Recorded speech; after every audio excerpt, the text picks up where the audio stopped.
As Canadians, we make a pact with one another that we will look out for each other, take care of each other, respect each other.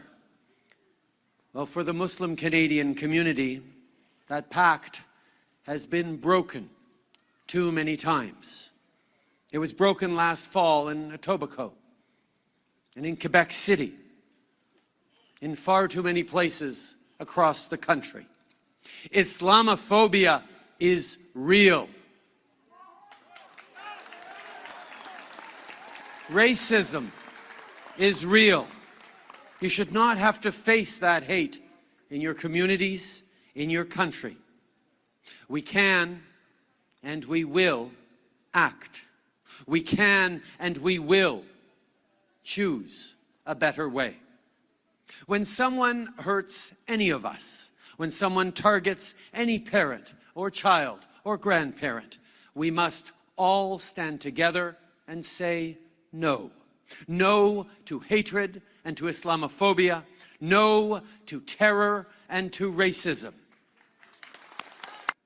We have to commit ourselves to working across party lines with premiers, with mayors, with faith leaders to end the kind of violence and hatred that took these lives. This was an attack on a family walking together in their community. The O'Toole family was entitled to the same security, the same freedom from fear, and the same freedom to worship as every Canadian. And we have to commit ourselves to making sure it is a reality for all Canadians. The rise in Islamophobia and other forms of hate in this last year are the pandemic of darkness amid the COVID-19 pandemic. We know the Muslim community is stronger than this or any act of terrorism committed against you. We know the City of London is stronger than this or any act of terrorism. And I hope some in the Muslim community today find some solace in this passage from the Quran that I read in the House of Commons today. Good and evil are never equal. Repel evil with good and be patient. To a community that is in mourning and is fearful, please know that we will repel evil with goodness and stand courageously alongside you against intolerance. Let's transform our pain into resolve, our tears into perspiration in our joint effort to build a tolerant and inclusive Canada for this family and a 9-year-old who is looking to the nation to act. And inshallah, I hope we will rise to show him we will act. When the sister was speaking earlier, she mentioned that her nieces were asking, do I look too Muslim? We have children that are worried that they might look too Muslim if they wear a hijab. This act of terror was committed with the purpose of driving fear into the hearts of the Muslim community. So I want to say to my sisters that wear a hijab, to my brothers that wrap their head, we will not cower in fear. We will wear our turbans, our hijabs with pride, because we are proud of who we are. We will not let terror win.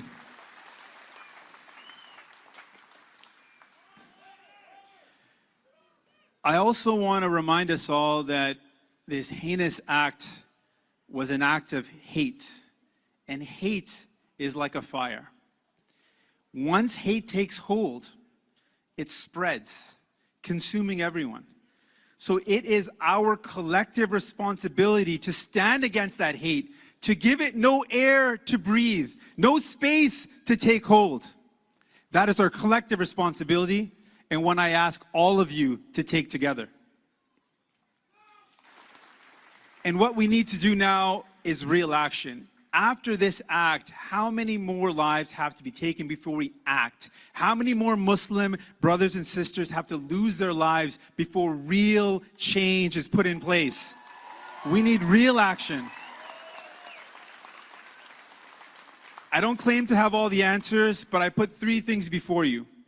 1, never again should any political leader ever use Islamophobia for political gain. That can never happen again.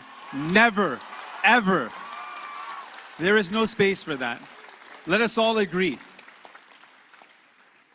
Secondly, the real and urgent threat to Canadians' lives, the real and urgent threat is coming from hate. It's coming from extremist right-wing ideology. It's coming from white supremacy. So let's put resources towards the real and urgent threat against Canadians. And finally, I know my time is up. I'll just wrap up with this last point. We need to tackle online hate. In each case of hate against Muslims, in each case where we saw violence against Muslims, in the Quebec shooting, in the killing of a brother in Toronto, in the violence against Muslim women in Edmonton, we know that this is happening from radicalization happening online. So we have to be serious about fighting hate online so that hate has no space to radicalize future violent actions. Thank you. I commit to you that I will be an ally in fighting for a future where families can walk the streets without fear. Muslim brothers and sisters can walk the streets without looking over their corners. No one should be afraid of who they are. Together we will stand and build a Canada where no one is afraid, where we all are celebrated for who we are. Thank you. Assalamu alaikum.